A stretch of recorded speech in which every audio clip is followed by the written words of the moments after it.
No tarot definitions. So now what?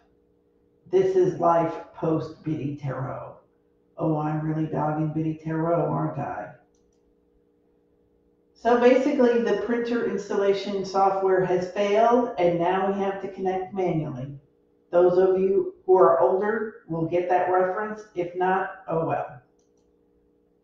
So trust yourself, take a breath, and here we go. All right, we have the Tarot Journal worksheet in front of us. You put the card, you can put the deck if you want to.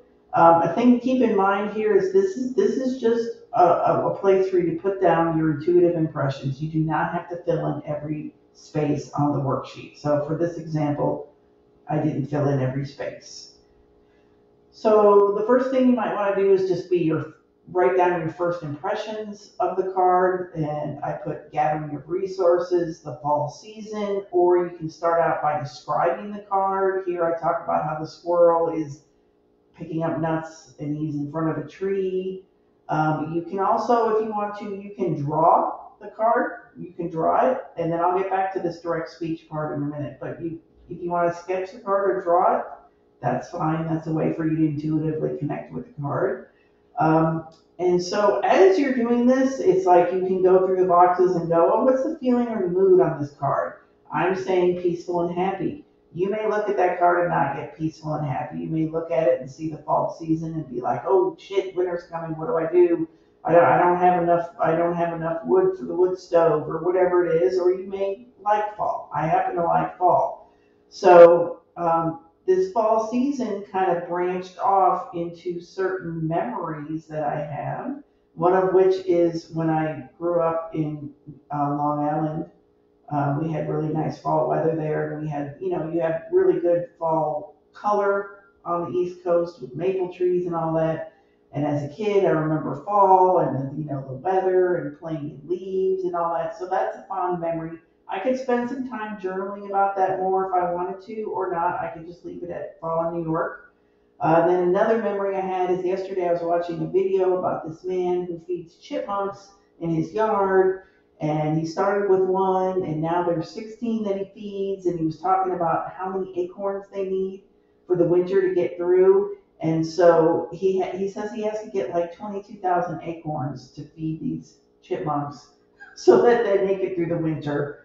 He didn't say how he gets the acorns or whatever, but that's what stood out to me is how many acorns it takes to take care of his chipmunks in his yard.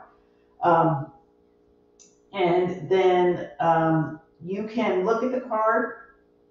Like I said, you can look at it and you can imagine that it's a little scene and that the elements of the card, whether it's people or animals or inanimate objects like trees, are talking. And in this case, I put chipmunk says I'm squirreling away with my nuts. That's not very exciting or brilliant or anything, but sometimes I find when I do this, like there is a little conversation that happens inside the card. Sometimes it might be inside the card, like whatever it is inside the card are talking to each other, or sometimes they're talking to me. So that's a good thing to play with and just see what comes up with, what you come up with. And like I said, don't be heavy-handed about any of this. This is just a tool to help you get some intuitive impressions and write them down. And so we've gone over all of that. So what else? So you can try to, if a movie or a song comes into your head, like a movie scene or a song comes in, you can put that down.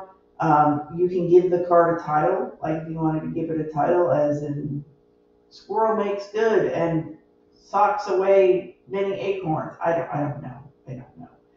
You can put that in, and then down in this corner you can do reflections. And so I said time and effort required for a stable system, gratification after hard work, many acorns, small things add up. So these are nobody has these definitions. Only you have them in the moment when you do this worksheet.